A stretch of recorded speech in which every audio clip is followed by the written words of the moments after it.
For the podcast, we take flights every day, man. Yeah, I got my main man here, Dinero. My cousin over here, the biggest Chase Jams. And it's your boy, Wagwan. Heartbreak Hatch, coming to you. I want the Randy Orton that's coming in and he gonna body slam Triple H through a table until he give him a title match. You want the one that was DDT and Stephanie? Somebody leaked it, and I saw Edge with the world title, and I was like, "What the fuck happened?" Prime AJ versus Prime Randy is crazy though. Yeah, I got Randy. I got it. Wagwan. What's up, Gwan? Y'all boy funny.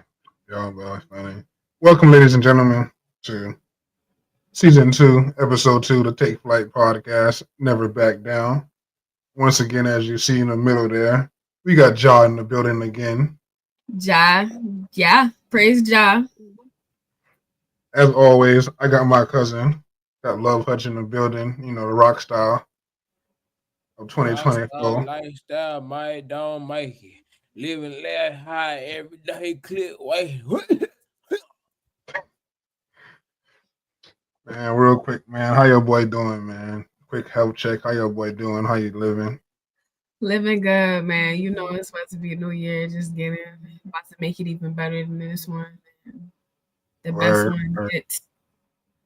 Dang, I like the way you said that. New year? Like the way you said that, Josh. Shoot, you know what I'm saying? We gonna have to talk after this. You know what I'm saying? You know what I'm saying? My life might be a little better with you in it. You know what I'm saying? Oh snap! Got a love connection right on the pod. Look at that. Any plans for the New Year's? I don't know. Just releasing a lot of old energy, releasing a lot of baggage, anything that's not serving towards the goal, you know. So Thanks. Entering the new year, man. Yeah, just everything new. You know, make sure y'all clean house, man. If you listening, make sure y'all get that house clean that closet, clean everything, clean that phone, clean yourself. Make sure you wash your ass before the new year. Don't go into the new year smelling like last year. Thanks. Yeah, you wash your ass. So we're gonna go ahead and get it started today, guys. First segment of the day, we got Monday Night Raw.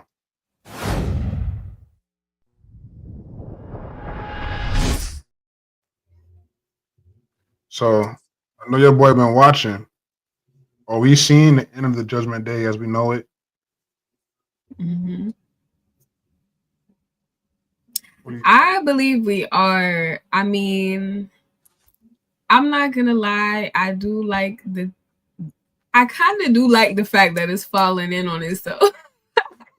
A little bit of sorry. Bro, what you sipping on, bro? Yeah.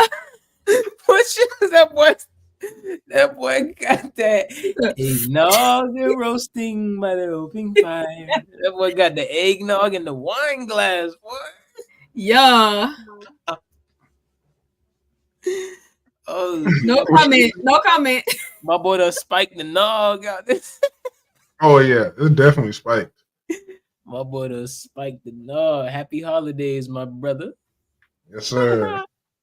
Now, what was you saying, John?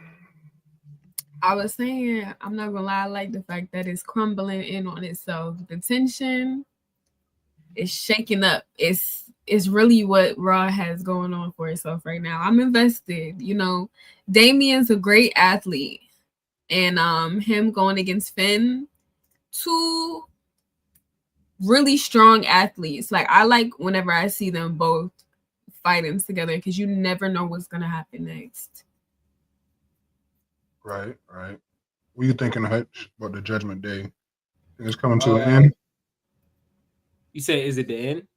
Yeah. I feel like I mean, yeah, feeling them boys, they lost the title. I mean, yeah, definitely needed for sure. It was not making sense for them to even have the title run to me personally.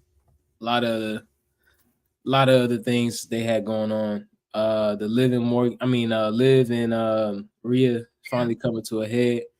I think it's time for Dom to finally take this point to pivot and really play on that, that number one heel spot. You know, only thing that's gonna help him is he got to start catching some W's.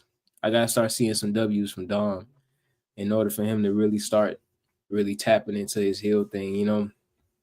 It's always good to see him and stuff, but I think if his in-ring work really got better to the point where it's like, okay, like, yeah, we don't like this guy, but at least like he's gonna like put on a show, you know what I'm saying?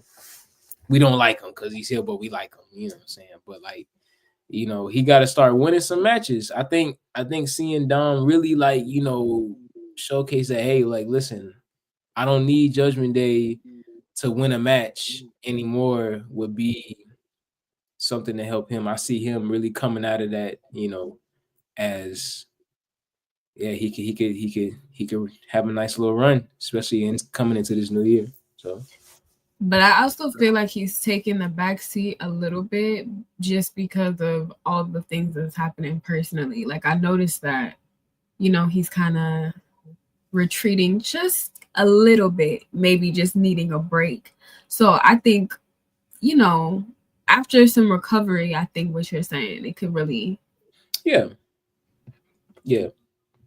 him having his own solo wins. Yeah, definitely. I just want to see Dom, man. I think what a lot of heels of today are missing is just like, if you're gonna be the bad guy, then you know what I'm saying, you really have to do more than just be the bad guy. It's but when you got Dominic Mysterio type heat, when you can't step out from behind the curtain, even a pinky finger or a toe, and you're getting booed. That boy getting booed, but it's just like You I can't feel even like talk. that boo, that kind of boo, it's mixed. I always feel it.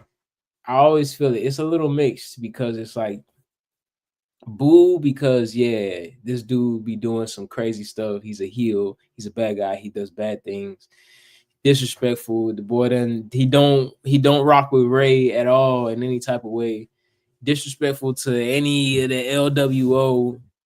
But it's like there's also that boo where it's just like this guy is not even like, really like showing us his in-ring work, like for real. Mm-hmm.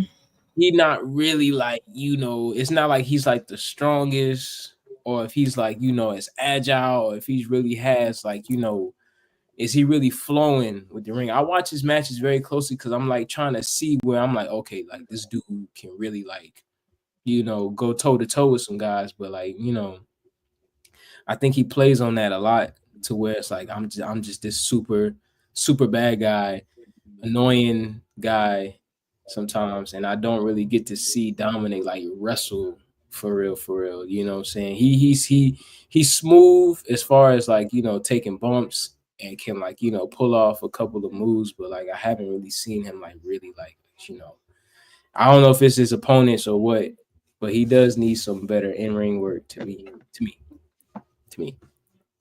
Okay, I feel it. So, about 2 weeks ago, we had the 10th anniversary of the New Day, where we saw them turn on Big E. He said E does not care about them. If he cared, he would have done everything in his power to get back and be by their side. How do you feel about the New Day turning on Big E and now being these heels in WWE? Personally, I thought it was crazy to say, but I also was like, damn, did 10 years go down the drain that quick. It felt like they was waiting on them to have some sort of controversy to hate them. Because if I remember correctly, when the New Day started, it was New Day sucks. New Day sucks. They came out with the trumpet. Boom, boom, boom. Bro, they came out as heels, and eventually everybody turned and was like, wait, this is kind of funny. They're actually talented. They have great chemistry in the ring. And then they decided that they liked them. So to see that they had such a reign to the point that they have Bootios. Cheerios. Right. It just made me think like, damn, like, was all that fake? Like, I don't know. I don't think it was fake. I just think that Big E had a legit neck injury, and it's just like Tyson Kidd. He broke like his top 2 vertebrae in his neck. Like, it's hard to come back from certain neck injuries, like and back injuries. Like if you break something like down your neck, you can get it repaired, fused together, come back no problem after a year or two. But like you break certain like vertebrae that high in your neck, there's no coming back from it because the slightest move, we all done laid in our bed and just plopped down in our bed. Like that can re-break his neck because it's so high up. Like you can't come in there and take no bump from no Braun Strowman no more. Right. So for them to turn on him like that, it did shock me. And part of me was like, they doing this because Big E is cleared. But he said he's still not cleared. But Edge, the Rated R superstar, said the same thing right before COVID, that he wasn't clear. And he was number 19 in the Royal Rumble that same year. So only time will tell. Facts. And the Royal Rumble is February 1st. So we're going to see. What do you think, Hutch? You like the heel New Day? Or you ain't messing with it? I feel like, man, and this is back on that thing, man. It's like, y'all doing this heel turn now. So it's like, well, what are you going to do? The pacing, it's all about pacing. But like, I guess I'm just like curious to see if New Day capitalizes off this heel. I think they need to do a lot of less like mic work and a lot more like in ring. Like, okay, y'all heel now, so like let's see, does this make you like better? You know what I'm saying? Are y'all catching dubs now? Like y'all in the ring doing what y'all supposed to do? Because it's like I said, the boos. There's a thing between everyone booing you because they hate what you did, but it's like they're also booing you because it's like, how could you do exactly what you did and then like we don't even look at you as like, this great wrestler? You know what I'm saying? It hurts more when it's like, the reason why we was rocking with you guys is because you were the underdog and a lot of people didn't think y'all was that great to begin with. But until we saw y'all personality, we like y'all for y'all personality. You know what I'm saying? Kofi's a great wrestler, you know what I'm saying? But I feel like he's always falls short of glory every single time. And Xavier, you know what I'm saying? You know what I'm saying? I don't know. I don't know. You know what I'm saying? But he won King of the Ring. Huh? He won King of the Ring. He won King of the Ring. Shout out to Xavier. And then, you know what I'm saying, Big E, you know what I'm saying, was the muscle. You know what I'm saying? Big E to me was like the real guy that was like, could really go toe to toe with some heavy, some big stars. Kofi could too, Kofi's an OG, but it's just like, people will forget that if you don't get the recognition or if you don't win the big matches, if you don't if you take more L's than W's. So it's just like, I feel like they need to stop playing off this, why do y'all feel like we did something wrong? And it's just like, if y'all gonna turn that way, tap into that, stay silent, go in that ring and show people that, we don't need Big E. You know what I'm saying? Show us that. Don't try to tell us on the mic that we don't need Big E. Show us in the ring that you don't need Big E. You know, Right. so Right. you gotta I go. agree. They did You gotta turn go. heel. They did turn heel. I want to say it's been 10 years. So I want to say like 2015, 2016, when they beat the primetime players and went on that run for at the time, the longest reigning tag champs. I want to say they faced the primetime players at maybe Night of Champions, and Xavier Woods kicked Darren Young in the head when he was in the ropes, and the ref had his back turned. And Kofi and Big E hit the midnight hour and won. And Kofi just gave Xavier that look like, I saw you do that. I fuck with it. And they was heels for a little minute, but it's just like I feel like once you become a heel and the fans start to like your heel tendencies, it's hard to stay heel. Like the NWO, they were heels when they first came out, and then they started coming out, and the whole arena was in NWO shirts. Right. Right. Like Roman, when Roman first turned into the tribal chief, people would boo Roman, like that first chord in Roman's song would hit, and they'd boo. But when the camera showed the arena, what everybody was doing, they had their ones up, ones to the sky. So I mean, I see what you mean. Like, it's a difference between being booed because they don't like you and being booed because it's just the right thing to do. Right. Or being booed because you're the best and don't nobody want to admit it. But also, I have a question based on what you said. What's up? Would you guys agree that now that Triple H has a higher, he's taken over more, that he has more of an importance on selling the promo? Because I feel like we're hearing a lot of promos from a lot of superstars and a lot of divas. Yeah, a lot. Them mic skills gonna make you or break you. It's only so much in ring you can do before you gotta talk on that mic. Facts. Because I can be the best wrestler for example, Brock. Brock, he's not top 10 all time by any means, but he great in the ring. Nobody will tell you Brock's bad in the ring. Facts. But Brock on the mic, his mic skills is not a 10 out of 10. I might give Brock a 7 or 8 out of 10. Oof, a 7? I'll get that boy like a 6, maybe a 5. Funny though. He funny when he want to be because he country. Yeah.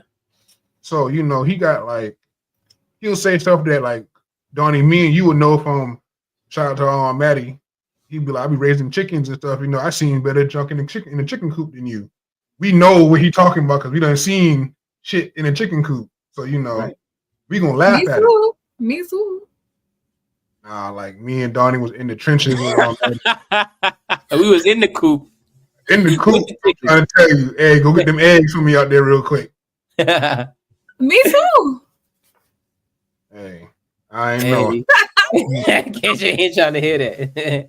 I ain't saying I ain't been in the trenches, but I know me and him done had to walk through some chicken slop. Run behind Rooster to catch him because then they got out the fence again. So, we know what Brock talking about when we talk about that country stuff. We gonna laugh at it because we're like, dang, we really did some of this stuff.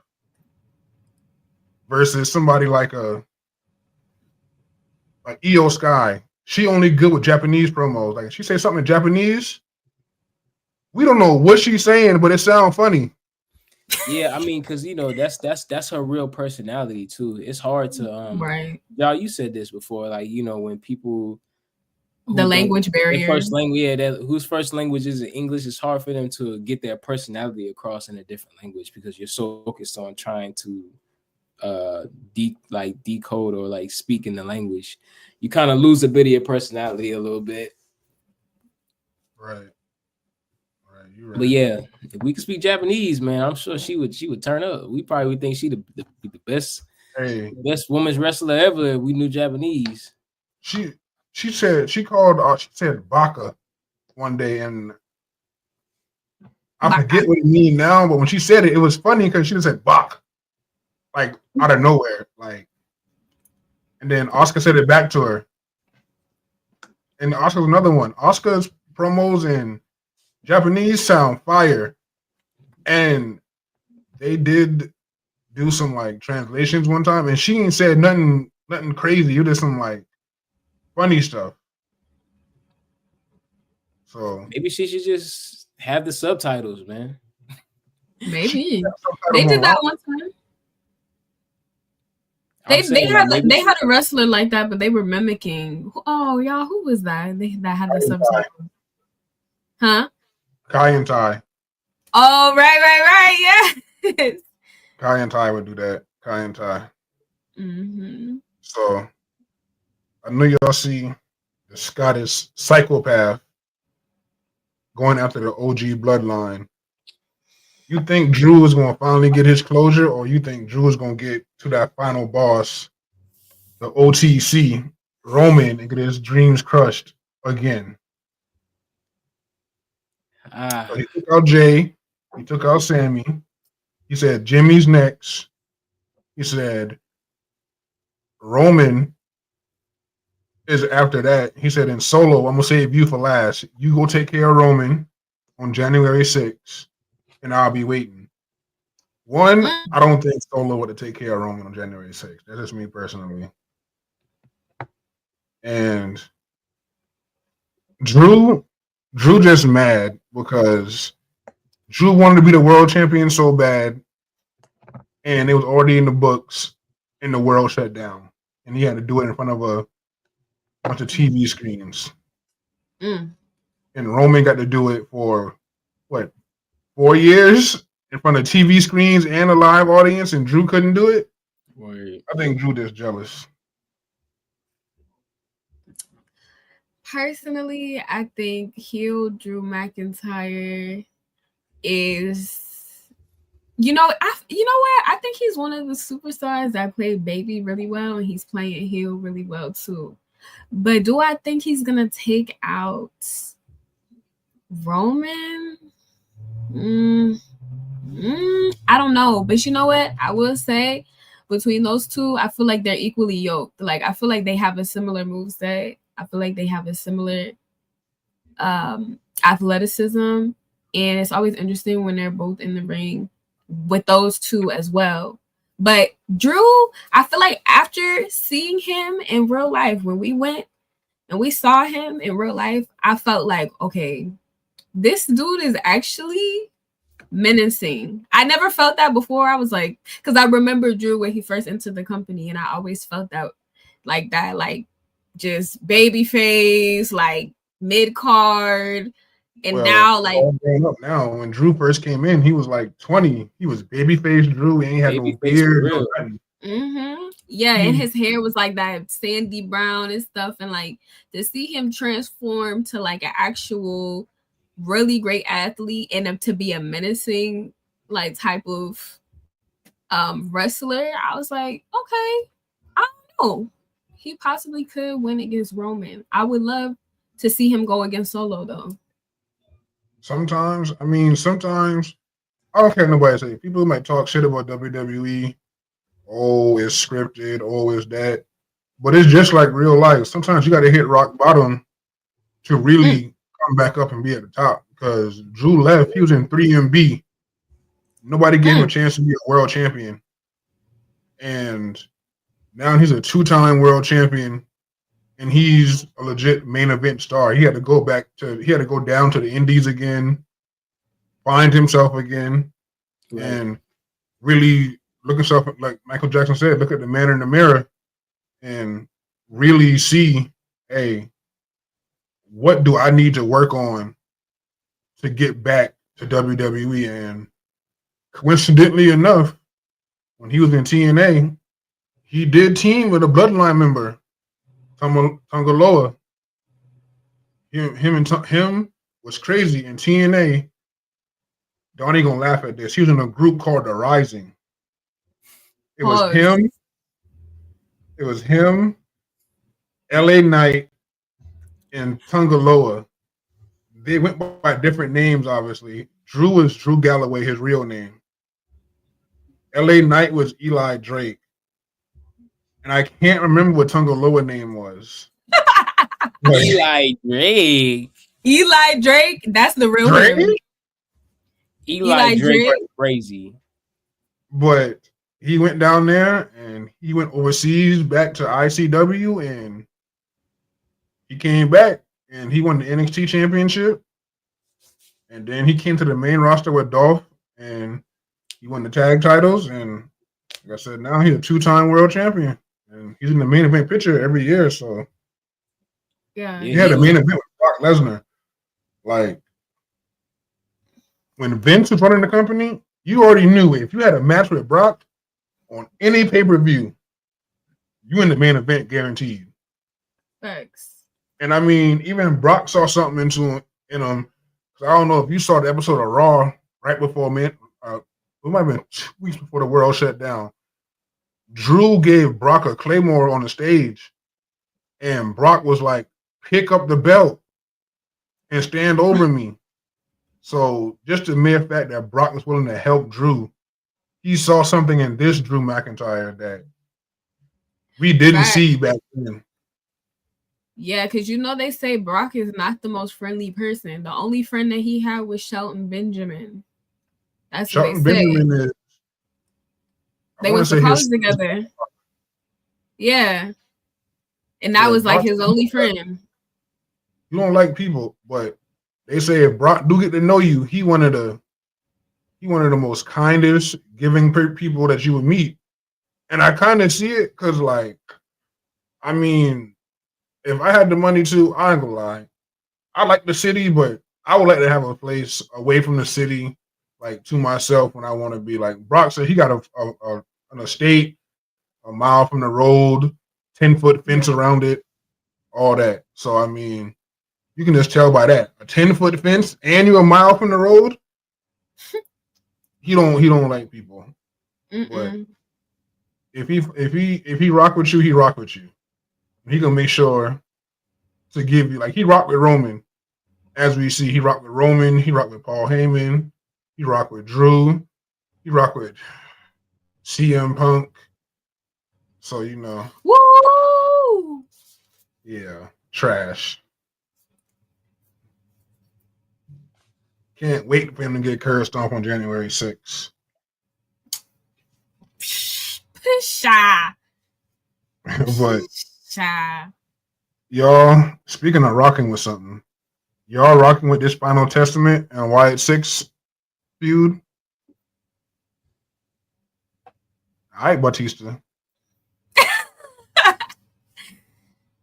Well, I'm at the point where, like, with the Wyatts, it's just kind of like, you got to find a different angle to do the spooky thing. You know what I'm saying? Like, shout out to Bray, man. RIP the GOAT. You know what I'm saying? Bray Wyatt, man. Definitely one of them guys for sure. But like, I get it. The family trying to upheld that same energy that he brought, but it's just like, it just never. It always falls flat for me because it's like, y'all got to find a different way to still have that dark, spooky aura, what I'm saying, in a time like this where it's kind of like the veil has been lifted up from WWE. So it's like, if you're gonna be that, you have to like do it in a way to where it's like, okay, like, maybe this person just might be, a little tapped in, a little crazy, or you tapped in, or like, you actually practice a certain type of lifestyle and things like that. And it's not like you just putting on a mask and acting crazy in the ring.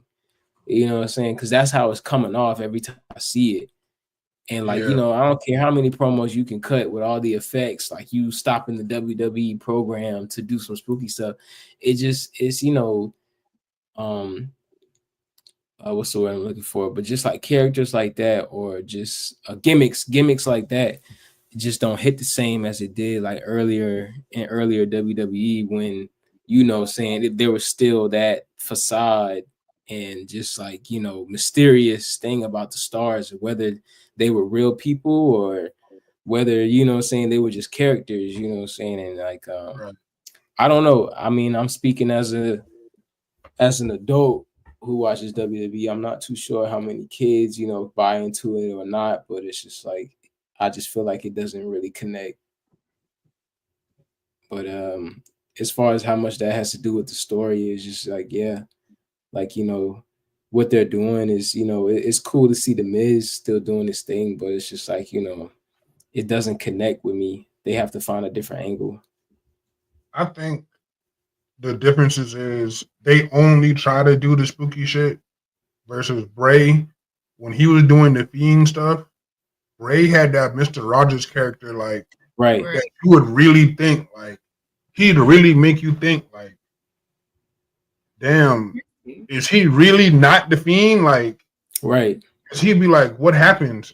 Like, when he was in a feud with Daniel Bryan, he was just like, Daniel, what happened to you? Like, he was like, you know what happened? He was like, I don't know what happened, Daniel. What happened?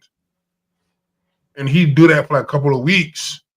Yeah. And then, like, Daniel said something, and then that's when Bray finally hinted that he knew what was going on. He was like, Daniel, you don't want to make him mad. And then the Fiend would pop up while Bray was still on the screen. Yeah. Like, them boys just trying to be spooky, like, and that's it. Like, yeah, they not really like showing us two different people. Yeah, and that's what made it. That's what made it believable. At least like made me buy in a little more, to where it's like I get to see the Fiend and I get to see the Fiend without the mask. You know what I'm saying? Right. They're very much lacking in that duality, and I also feel like, that at this point, you putting the homies on. You know what I'm saying? Like, this is the family and stuff like that. But I need, as far as an identity outside of being the brother, the cousin, the ex-wife, the friend, I need to know who you are, how crazy you really are. Like, when we was watching early days of like Heel, Boogeyman was eating worms. That was scary. Yeah. He didn't come out every week doing no crazy junk. Like, you would see Boogeyman like maybe January 1st episode of SmackDown, and then like you would forget about the Boogeyman, and then like he'll pop up randomly backstage in a closet or under a catering tray or under the ring or something. Right. Doing this eating worm junk every week. Exactly. And that also pays into it. It's like we gotta like miss y'all or forget about y'all a little bit and be like, oh right, because it's like you doing this thing with the Miz and cutting the lights on, cutting the lights off. Like, it's giving SpongeBob. Like, Nosferatu. Who's cutting the lights on and off? Hey, how you say it, Johnny? The hash singing slasher, isn't it? The hash bringing, the dash blinging, the rash bringing. Like, yeah, I feel it. I'm over it. It was cool in October. I am too. Well, our next is what the fuck?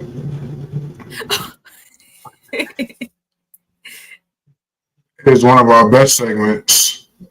We got top 5 moments in WWE history.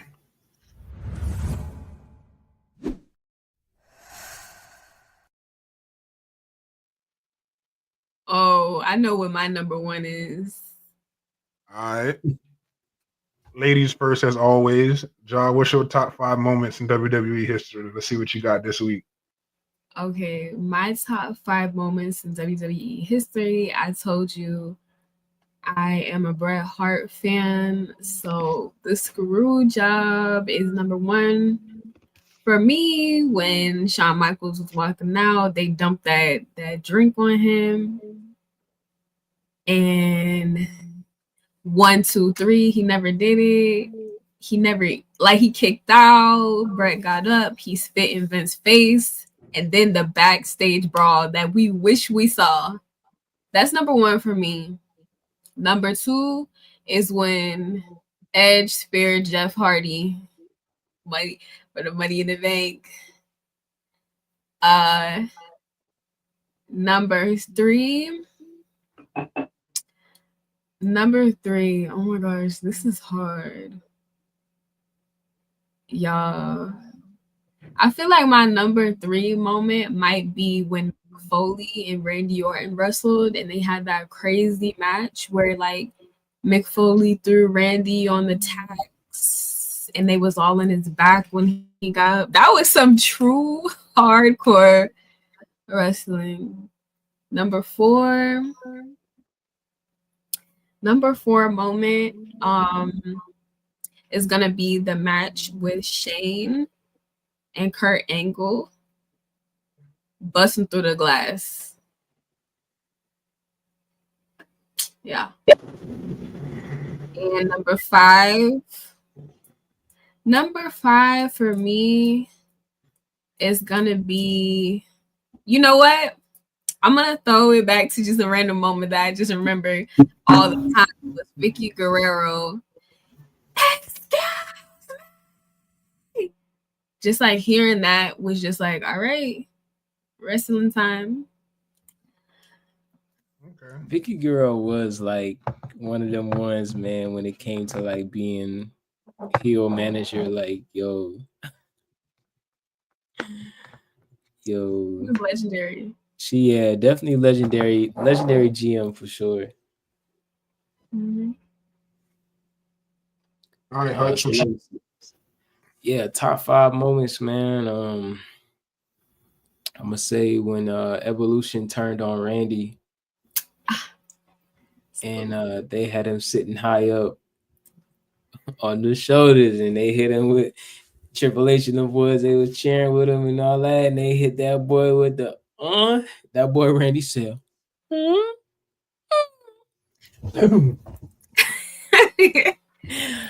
slam that boy. I said, dang, Randy. You hilarious. Damn, my boy. And then but yeah, that definitely favorite moment there. When Jeff Hardy won the world title, man. Y'all boys already know, man. I was too lit to see my guy Jeff finally get that gold, man. And he definitely well deserved. Definitely one of the superstars. Super duper stars. Another moment that sticks with me, another funny moment, man, was Booker T and Stone Cold fighting in the grocery store. That was funny because I ain't gonna lie, that low-key had looked like a Piggly Wiggly. I ain't gonna lie now.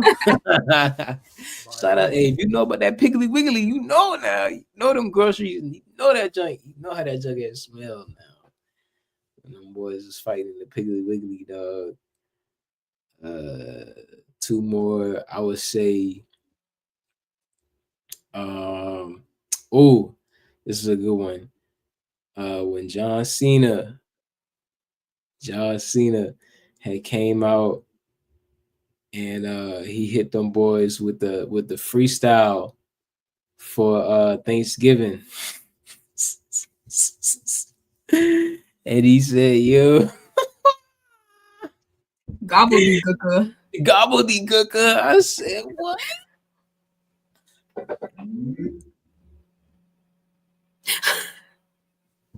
I don't know what that was, but yeah, hit that boy with the gobbledygook. And yeah, coming in at the last one, I would say, man, it's coming back to me, but Shawn Michaels versus Ric Flair. Yes. I love you. I'm sorry. Huh? I love you. I'm sorry. Yes, the I love you, but I'm sorry. I love you, I'm sorry. And hit that boy with the meanest sweet chin. I said, oh, damn. That joint really felt real. I was like, dang. Because I'm just like, bro, like, how evil do you really got to be to beat up on an old man, bro? Not the old man. What? But yeah, man, just another moment. I was just like, dang, Shawn really was like, I don't want to do this, but I'm getting paid. I feel like a lot of he got a lot of moments like that. Even like you said with the screw job, like I feel like he did not want to do that, but he knew he had. Montreal. Yeah, He didn't want to do it, But some backstory to that. Once again, I only can go off. Obviously, I wasn't there, but just stories from Tanker and all them. It was Brett was already going to leave the company, but they was in Canada, and Brett told Mm-hmm. the original plan was for Sean to go over anyway. And Right. Brett went to Sean and said, Sean, I respect you. I can't wait to work with you. All Sean said was, I don't feel the same way. And Like, Brett went to Vince and said, I'm not losing to Canada. I don't want to lose in my home country, but I will win in Canada. And the next night on Raw, I will give you your title back and leave and walk into the sunset. It was already known he was going to WCW. And Vince could not take that risk because this is before us. But Medusa took Vince's title and walked out on Nitro with it and put it in the trash can. So Vince could not risk letting Brett win in Canada and taking his belt to WCW doing the same thing.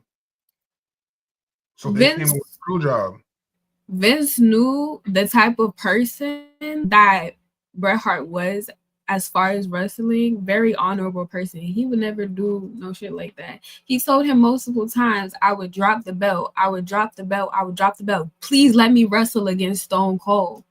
Please let me wrestle against Undertaker. I'll drop the belt to any of them. But Vince was so obsessed with Shawn Michaels. I get it. He's a great athlete. He had the charisma and everything.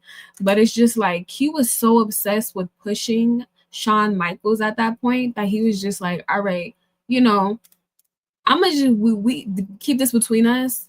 I'm gonna let the ref go 1, 2, 3. That's what's fucked up because you knew at the end of the day, this is where this person is from. And not only that, but he put so much into like bringing other wrestlers. He had a whole dynasty that was in the WWE that he was like all his brothers, his sisters, you know what I'm saying? His niece, all of that's involved in the WWE, and they just. I hear you, but look at it as a business. You're a businesswoman. Now I screwed you, and I left your company high and dry. Now you and Hutch got beef, and Hutch comes to you and he says, "Hey, listen, just let me do this last time. I'm not gonna do what KJ did. Are you really gonna take that risk as a businesswoman? I just did this to you like 6 months before, or are you gonna take Hutch at his word and hope that he does it? Because I live by one thing: a guarantee is better than a maybe." This is true, but I also, as a businesswoman, would never position myself as nobody's father figure or mother figure the way that Vince tried to. As a businesswoman, I would never do that. Right. I feel you. Y'all two have some solid top fives, but I think I'm gonna have the best top five. Let's hear it. I'm gonna go backwards though, from 5. I'm gonna go number 5 with Edge writing the blueprint for Money in the Bank and cashing in on John Cena at New Year's Revolution. At number 4, I got Kurt Angle slamming Shane through the glass. Real glass at that. Not even no sugar glass, none of that. Twin. At number 3, I'm going to have to go with Brock ending the streak. That was a moment in time where time literally stood still. Like when the ref counted 3, we all know the music supposed to start playing as soon as the ref hit 3. It was a silence over the whole arena. So I'm gonna go with that. Number 2, I gotta go with Stone Cold Steve Austin returning to help Team WWF against the Alliance. he pulled up in the pickup truck and he was beating people up from the parking lot through the backstage area into the ring. Mm-hmm. And my personal number one moment in WWE history is the heist of the century when Seth freaking Rollins cashed in his Money in the Bank briefcase in the main event of WrestleMania on Roman Reigns and Brock Lesnar. Mm-hmm. Gotta go with it. Heist of the century, man. There ain't nobody. He was the first to do it. First to cash in Money in the Bank, and in the main event, when both wrestlers are down too. That's crazy. Yeah, gotta give it to him. Gotta give it to him. Now we're gonna go with our next segment. We got NXT.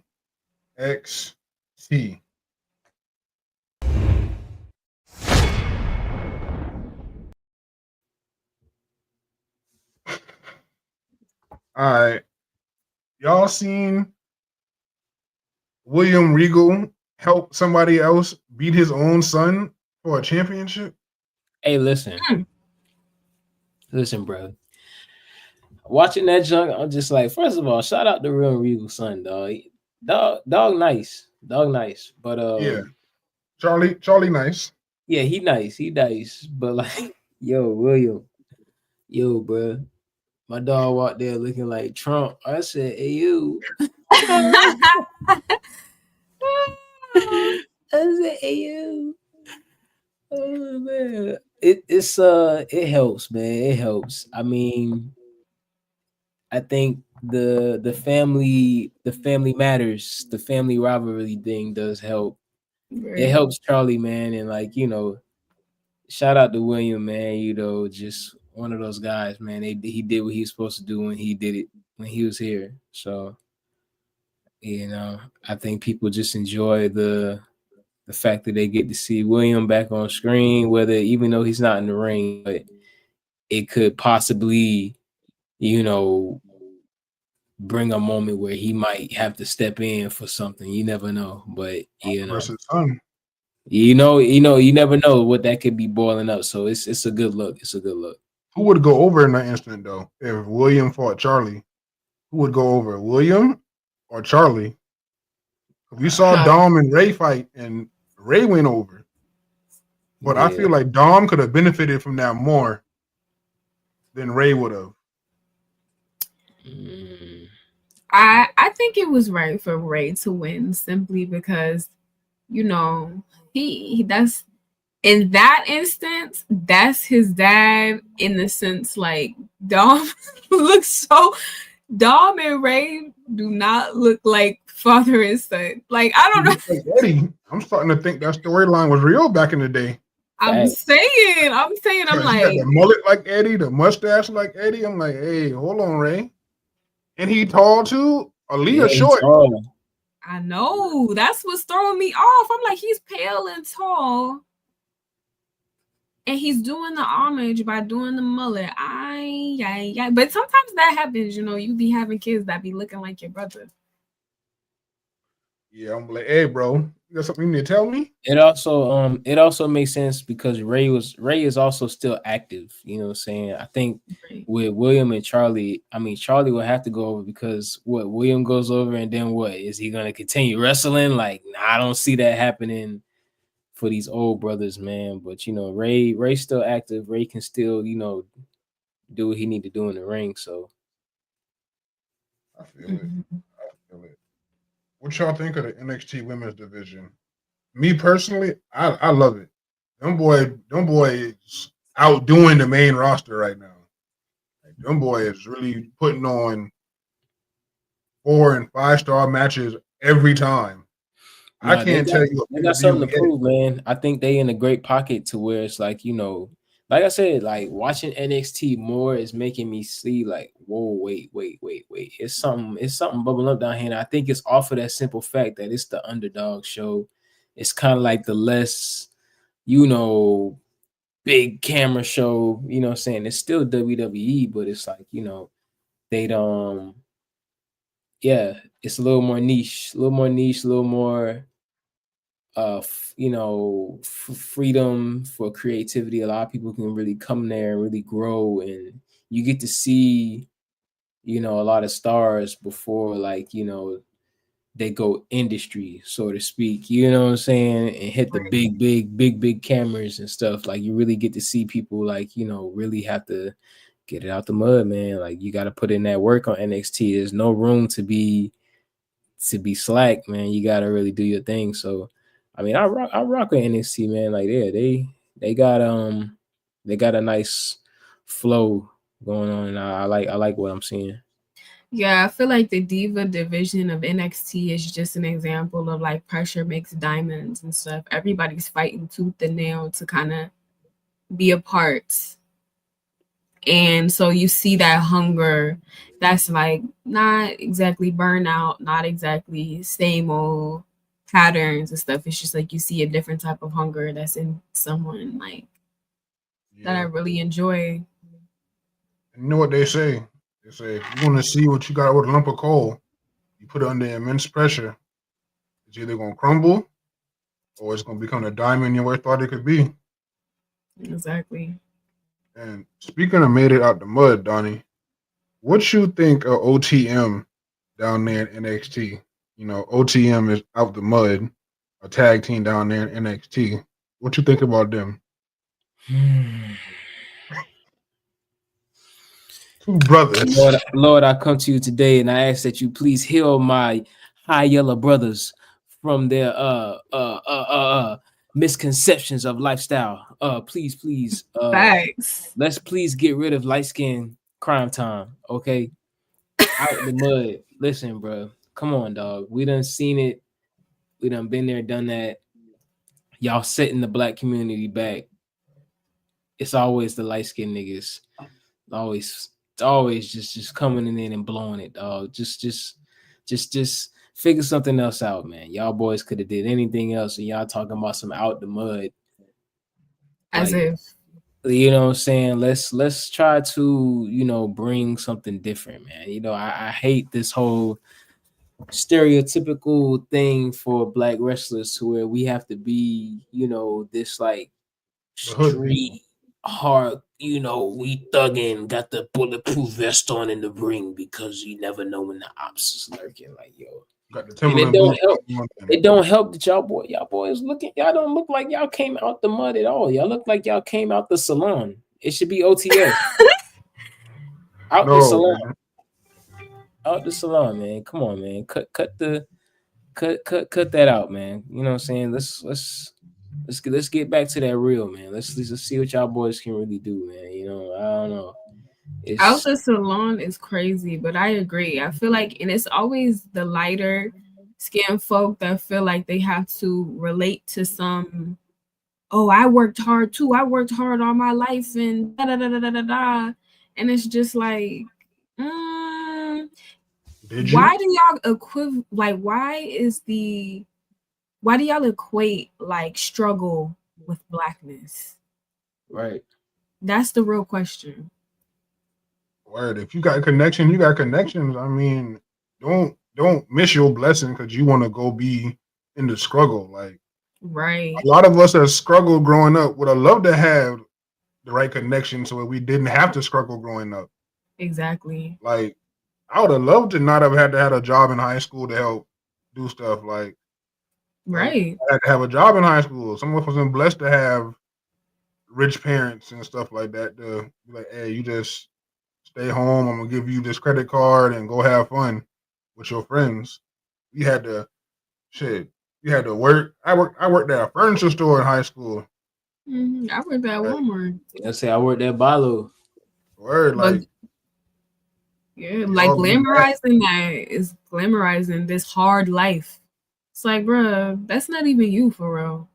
Because if it was you, the way that you would approach it would be a lot more different. Not the bulletproof vest, bro.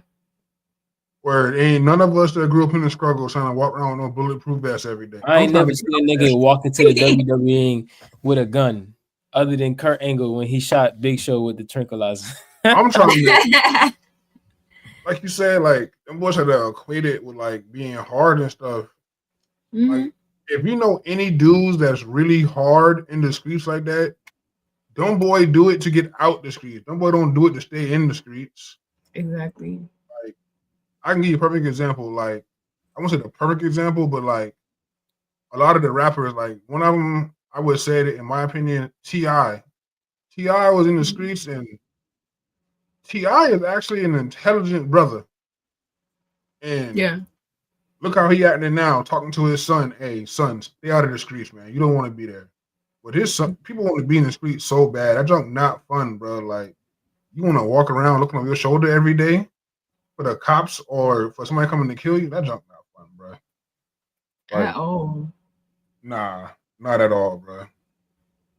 It's not. Like, please stop. Again, please stop putting blackness in the middle of that. It's like, bro, there's people that have been black that have lived this completely different life, and the guy is out the mud. Like, look at how y'all look. I know it wasn't like that for y'all. Facts. Like we know, bro. Like Bro, y'all you're in NXT. Come on now. facts. Like I want to say people like I hate to say it like this, like Theory, like Austin Theory literally went to a school in Atlanta that he had to pay for working a job. He had to work his regular job to pay for wrestling school to go to school at night after wrestling. I mean after work to then do that 5 days a week and have a show on Saturday. That's out the mud. Y'all boy just went to NXT and got signed, and now y'all just in the performance center. Like, right, wrestled on the indies, making 50 a night, and you got to pay 35 to wrestle in the show. So you mean tell me, I getting paid 50 tonight? I got to pay you 35 to be on the show. So I'm just barely making any money, and I got to drive an hour to the show too. Yep. So I'm really only getting gas money, and that's it. If that. Now imagine if he came out there in a bulletproof vest and was like, "I'm black." Facts. That would be crazy. Facts. But on to a black brother we all know, our hometown boy, Mr. Trick Williams, Mr. Whoop That Trick. Whoop that trick. Do you think he's put himself in a bind getting in the triple threat match with Obafemi and Eddie Thorpe? Because now he don't got to get pinned. But me personally, I think that's part of the plan for Trick to come up. So when Oba does win, he don't pin Trick. He pins other buddy, and Trick can just lose his title in peace and go to the main roster. Yeah, I think they're trying to set him up. I don't know. It would be cool, you know what I'm saying, if there was some other spin to it to where, you know what I'm saying, like I think people do want to see Trip, you know what I'm saying, kind of leave with a lot of that momentum, you know what I'm saying. It's I guess it's momentum in itself, where if I didn't get pinned when I left, but like, you know, I don't think there should be like I don't know. There's like this invisible barrier between NXT and then like the other, you know, the red and blue brand, to where it's not like, you know, oh, I'm leaving NXT. It's like y'all treat it like it's the G League almost, to where it's like, you know, It'd be like a random call up. The only person I think actually left and told everybody they was leaving was Asuka, because Asuka went undefeated, I want to say, for 2 years in NXT. Yeah. And she just gave her title back. She was just like, y'all can have it. I want to the main roster. Yeah. And like, you know, I mean, to me, I don't see it as that, but I get it. And it's just like, you know, yeah, I get the whole like, okay, you entering like the main roster, like it's the main roster, like, you know what I'm saying. But I feel like, you know, if it's under WWE, man, it's one house, you know. You got one house and you got three separate things going on. Like, you know, I like ECW, to me, didn't feel like it was so different from the red and blue.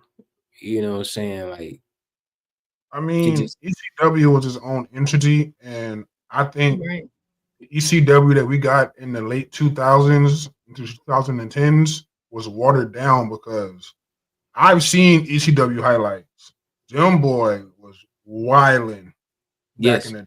I'm talking about like they stack up 10 tables and throw you through them junk type wilding, yeah, jumping off like in the Hammerstein ballroom, jumping on the third floor to the ring type shit. New Jack jumping off shit like that. Like word. it was much watered down when Vince relaunched the brand. It was watered down, and that's why Paul left because he was like, it's not the same ECW. It's like you starting a company, and then I come in and buy it, and now I'm like, hey, all right, Hutch, you can't do this, you can't do that. I know Yeah, this made you bread before I bought it, but you know you were struggling, so I bought it, and now I want you to do it like this. That's your baby. Like this is what I did, and I love to do it. Now you want me to do it like this? It just ain't the same. Right. Especially after, multiple things with tests and what like just happening and stuff, they had to be a lot more safer. But I also feel like, yeah, like ECW was a completely different show. And just going forward, I feel like after Vince bought the company, he wanted to make everything that he bought smaller because, on some aha type shit, like he wanted to be like, and now you felt like you was this big, well, I'm gonna make you feel like you this big. yeah, Like I feel like that's the type of person he was. But also thinking about Trick Williams, I feel like I see him more in I don't know why I keep on seeing him more in like a management position. Despite him, being an athlete and everything and, an NXT superstar, I just see him going into management. I think you feel that way because when he was with Mello at first, he was Mello's muscle and he was Mello's hype man because in NXT, Mello, when he would beat you, he would put your name on a jersey and hang it from the Raptors. So like whenever he beat you, he would like for his vignette before he came up for a match, he would put your name on the back of a jersey and it would ascend to the Raptors like I'm about to beat you, I'm gonna retire you, like you're not better than me. And Trick did that for a good Mhm. year or two with Mello, and then slowly everybody started chanting Trick or whoop that Trick, and it just took over. And as he said, we're in the whoop that era, and he doing this thing down there in NXT, man. I love to he see is. people from, like the hometown, the home state, do good. Yeah, Like shout, even though he's not in WWE, when he was doing this thing right here from up the road, Orangeburg, South Carolina. Me Right. and Donnie know one of his coaches, Coach Ron Donalick. And I'm not gonna lie, I didn't believe Coach Donalick. And then Shouten actually posted a picture on Instagram one day and was like, I owe most of this to Coach Ron Donalick. And I was like, dang, that cat ain't been lying for real. He actually knew Shouten. That's And crazy. I was away in Columbia, so you know, hey, I was gonna say keep putting on for the city, man. That's all I can say. word. That's all I can say. So we on now. This your first time job with this segment. Me and Donnie and Chase, we like this segment. We got WWE versus.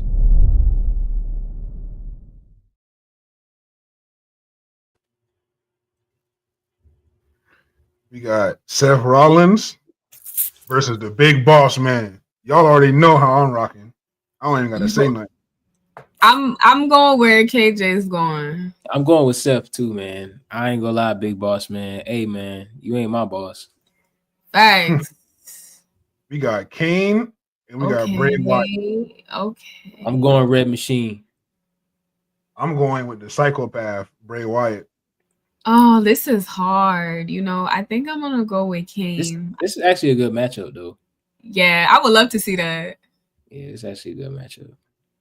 We got John Cena, and we got the great one, The Rock. I'm gonna go. You know, I gotta go with the franchise, man. I gotta go with John. oh, I ain't gonna lie, man. John, I love you, bro. I gotta go with The Rock, man. The salmon and rice eaters, huh? Hey, man. I'm gonna go with the black man. Oh wait, they're both black. So You see one? How you mean? I'm just playing. You know they have the black John Cena. I don't know if you know. It's an insider, but I'm gonna go with The Rock on this one. We got Andre the Giant and Gorilla. I'm going Gorilla Monsoon. He put so many people on. I gotta go with Gorilla. Dang, I feel like without Gorilla Monsoon, there would be no Andre. I agree with y'all, but I'm gonna go Andre the Giant because he's the truth, and you know, true Frenchman, that DNA go crazy because no Frenchman is like really that big, bro. So yeah, I'm gonna go Gorilla. All right, last one. We got Jimmy Superfly Snooker, another spam and rice eater, and we got the Nature Boy, styling, profiling, limousine riding, jet flying, kiss stealing, wheeling dealing, son of a gun. Man, Jimmy, you a GOAT, but I ain't gonna lie, man. Ric Flair is just that guy, man. I agree. Like, He's just that guy, man. Like, he's that guy. Like, yeah, anybody that's having a hard time holding these alligators down is the man. The Nature Boy, Ric Flair. Nature Boy.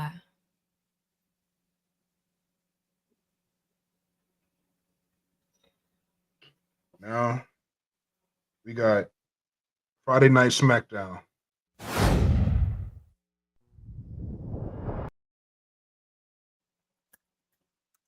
Amazing. So, hey man, one of the best Friday Night SmackDown shows they put on. I'll say for the year. For sure. This was probably a great show. This was a great show this week. Low key better than Raw right now. We like got Kevin and Cody. What y'all think about this ladder match they about to have at the Royal Rumble? I hope Cody ready. Me too. I personally don't even see him being able to really take those hard bumps that falling off a ladder. Hey, them bumps catch up to you after a while, and Cody ain't young no more. That's what I'm saying. I'm like, Cody, bro, you talking about some ladder match. I want the ladder match. I want the ladder match. Give me the ladder match. Don't do him. Give me a ladder match. That's how he be sounding. Give it to me. Give me a ladder match. He be wilding.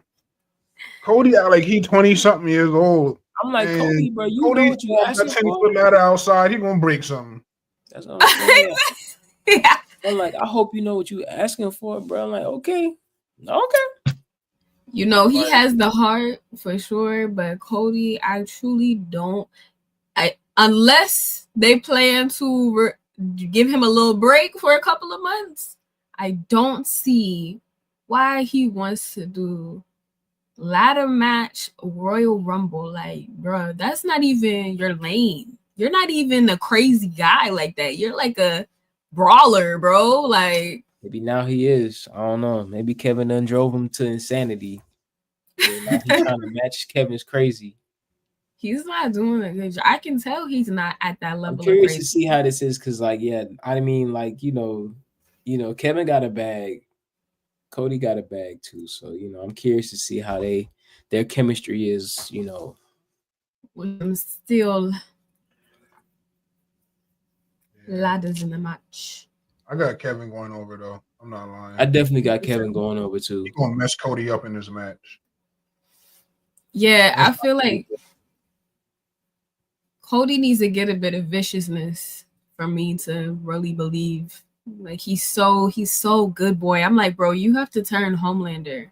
You gotta turn Homelander, bro. Like I'm seeing a little bit creeping in when he hit him with that chair when he did his finisher. Boom.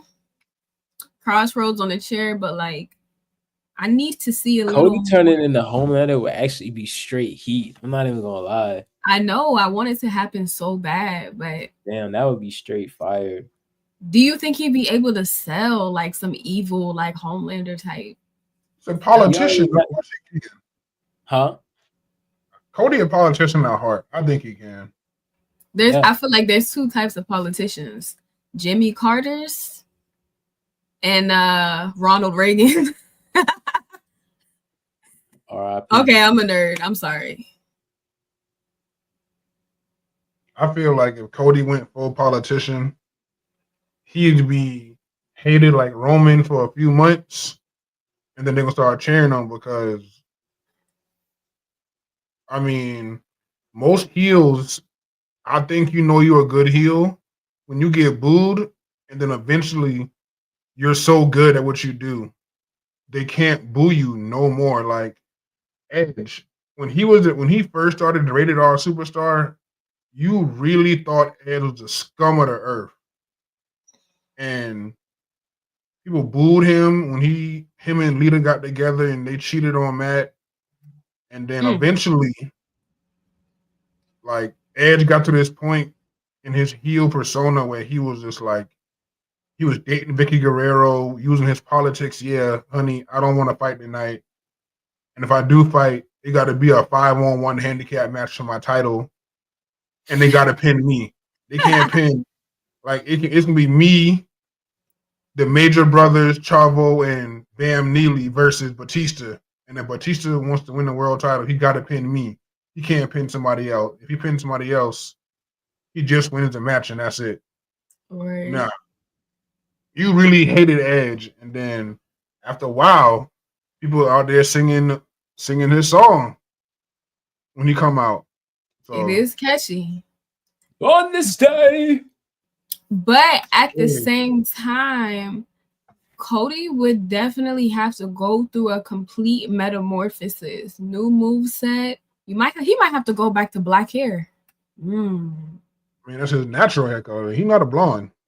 I know that. I know that. If his hair dye, people love Cody. I'm trying to tell you. He be bleaching the heck out of his hair. I know. And his eyebrows too. So I feel like he would have to go back in order to do a complete identity shift. He's gonna have to let the natural black hair come back in, let the eyebrows stop putting the dye on the eyebrows, go evil Cody. I mean, he did dash in Cody Rhodes. It was funny.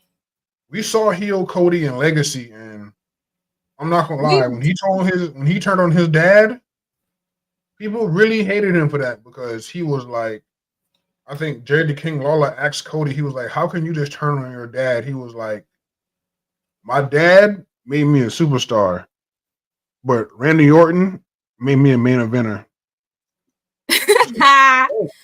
Randy was carrying that group though, and Ted DiBiase, Jr.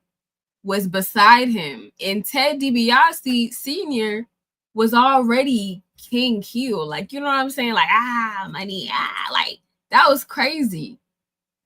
Hey, that's the Randy Hutch like, boy. He was like, he went to Randy as body slamming Triple H, as DDT and Stephanie, kissing Stephanie in front of Triple H.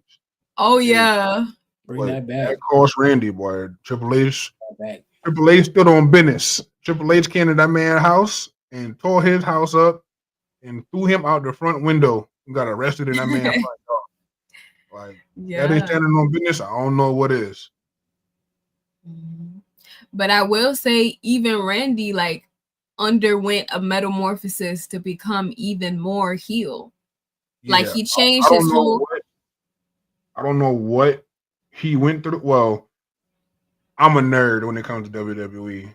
So Randy used to pop pills really bad, and he had a scare, and that's what made him change.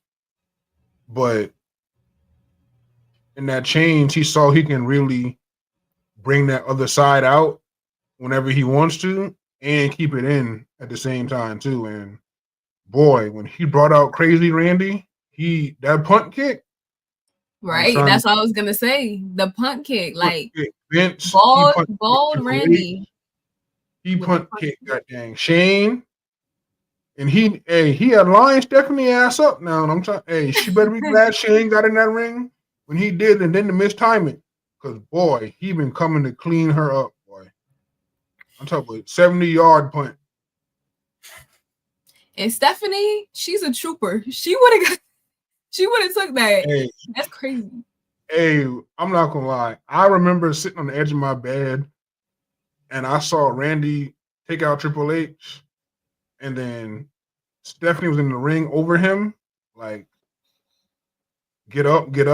And when Randy was standing over her, I was like, no, he's not going to do it. He's going to get out the ring. And then when Randy walked back to that corner and lined her ass up, I said, ooh. I said, it's not going to be good. But Shane made it there on time. I can say that because if he didn't make it on time, fourth row. That's what Stephanie had was going to be. Fourth row. So you mentioned this earlier, Ja. You like Chelsea Green as this inaugural U.S. Women's Champion? I love Chelsea Green. You know why? She just gives me vintage diva. She gives me. She like whenever she sells promos, she reminds me of like Layla. She reminds me of like I can see her fitting in like Layla, you know, she's like 2008, I believe 2009. But seeing her just reminds me of just early divas just being ultra girly, just being super feminine, the crazy quacky outfits, but having the talent to back it up. I really like Chelsea Green because I feel like she just gives me that vintage diva. Okay. You like Chelsea Green, cuz? She's growing on me. She's growing on me. Mainly because Ja usually gives me a different perspective on a lot of the female wrestlers. Because you know me, you know, when I see a buckra, Here we go. But she growing on me, man. She definitely like watching her wrestle is definitely would change my perspective because I'm just like, okay, I see it. Okay. Do your thing. Have your little U.S. championship. Okay. Mm-hmm. I'll let you get that one. So, ever since Survivor Series, the Bloodline has been running crazy on SmackDown. Is there any stopping the Bloodline, or it is going to keep running and wrecking shop because Jacob is a psycho? Yo, first of all, Jacob looking like he was about to line up Strowman. I was like, "Woo, hold on, this looking a little." Ooh. I'm like, hey, I'm ready for Jacob to get his one. He got to get his rounds in because, like, I think everybody, like the crowd, everybody in WWE, ready to see that boy Jacob really. That's all he be doing, bro. Like you hit him with a hammer, and he'll just get up and do that. And I'm like, yo, come on. That shit hard, dog. I ain't gonna lie, it ain't start boring me yet, bro. When I see him do that, I'm like, he about to cut up. Like, I'm like, let him loose. Y'all need to cut him loose. Let him do his thing. 2 weeks ago, before Survivor Series, maybe, or after Survivor Series, when LA Knight had thrown him over the announce table, and then they had panned back when LA Knight was on the ropes like this, like leaning back, and they showed Jacob throw the chair over the table. I was like, oh yeah, he would have messed Buddy up right now. Mm-hmm. I feel like the only person that can stop. Okay, there's one of two ways actually. The first person that can stop their takeover is the final boss. He got to come out there and put belt to ass. He got to come out there and put belt to ass. He just got to let that music play and just look at them like, and then just make his way to the ring, the final boss. But the only thing is, he might get to that ring and be like, all right, let's be some. And he's like, all right, I'm with y'all. And number 2, the only thing is if they kind of self-implode the way that, oh my gosh, I'm Judgment Day? Yeah, the way that Judgment Day is like self-imploding, I feel like that's the only way it can happen. Like, if something happens where they accidentally, like, say, Toalunga. Chimichanga?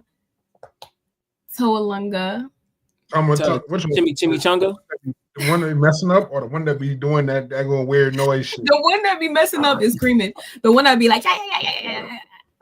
Yeah, that's Chimichanga. Yeah. Do it, man. Yeah.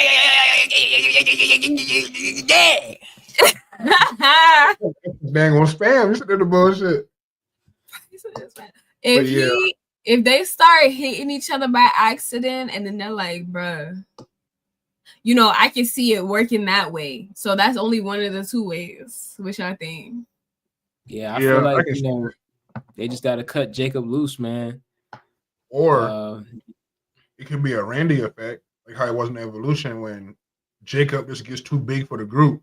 Because Randy started out as the protege, the Triple H and Ric Flair, and once he started doing stuff and the Legend Killer was born, he got too big for the group.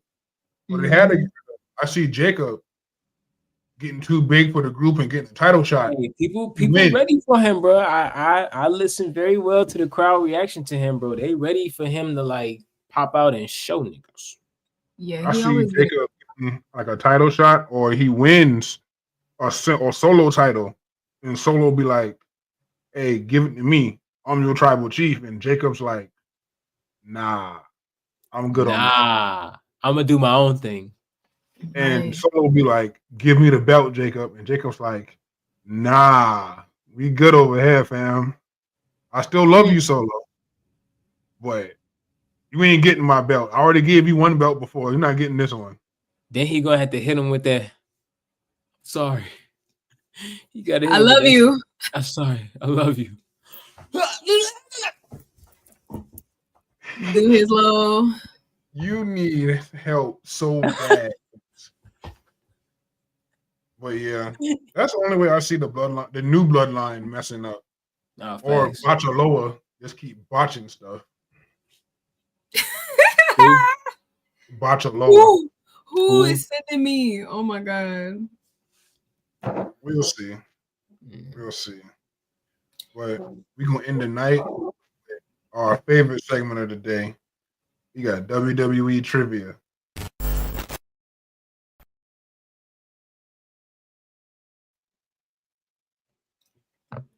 Which gimmick match did Braun Strowman and Roman Reigns never compete in? I'm gonna go with B. Huh. Oh, 8 ambulance. Yeah, definitely Inferno. No one does Inferno matches. I'm gonna say B too. They don't do that no more. It was like the COVID era. My black Yeah. Didn't they have one during COVID era? Who is the tallest wrestler to ever step foot in a WWE ring? Great Khali, Andre the Giant, Giant Silver, Giant. Great Khali. Great Khali, yeah. B. I'm gonna go A, Giant Gonzalez. That was a setup. Steve Austin debuted as the ringmaster in 1996. Who was his manager? Ted DiBiase. A. Yeah. A. Oh. Dang. All right, Hutch. I see you. Dang, I don't remember that.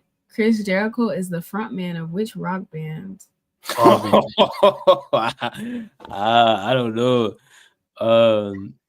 And they got a song called Judas. Okay. C, I guess. Then I'm gonna go with C. When in doubt, pick C. It's A. Fozzy. They got a song named Judas. I said Fozzy. What was the Undertaker's name when he first arrived in the World Wrestling Entertainment? The Punisher? I feel like it's the Punisher. Me and Mark is sending me. No. Me and Mark Calloway. Was it Mean Mark? Okay. I'm gonna do Me and Mark, yeah. Yeah, I'm gonna say Mean Mark. Huh? Kane? The Undertaker? You're right. He is right. That is right. His name was Kane the Undertaker? Brock has never won the following. B. Intercontinental. Yeah. B. Yeah. Who appeared on both Raw and Nitro on the same night during the Monday Night Wars? C. I'm guessing. I'm gonna say it might be X-Pac though. I'm gonna say X-Pac. I'm gonna say C.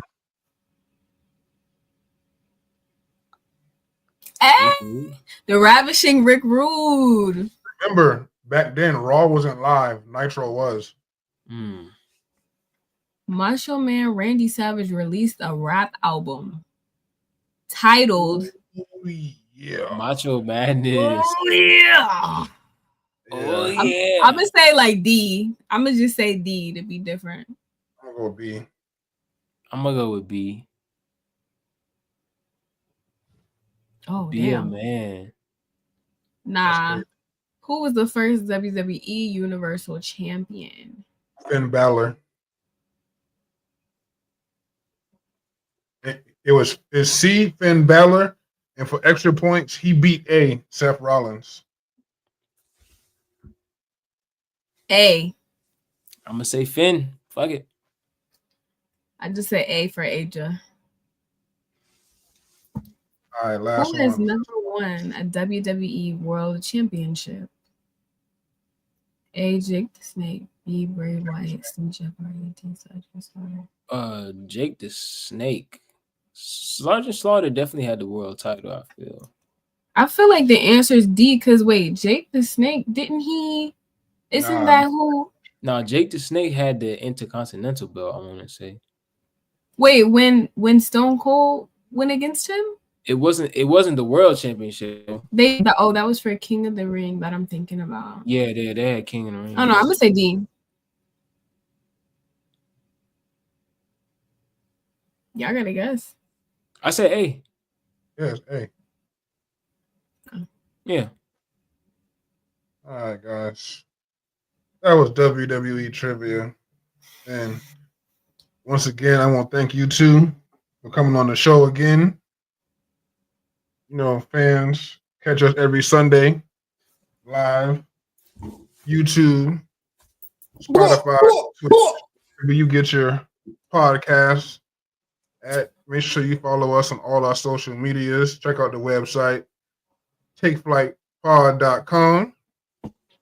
Ja, where can they find you at, man? Let them know again. You can find me on Instagram. You can find me on the Clock app. You can find me on X. You can find me on, everywhere at 444 Ja. 444 JAH. That's where you'll find me. And you might be seeing me a little bit more in the future. All right. See you guys next week. Hey, y'all already know where y'all can find me at. Y'all can find me on Instagram. You can find me on Pornhub. Just type my name.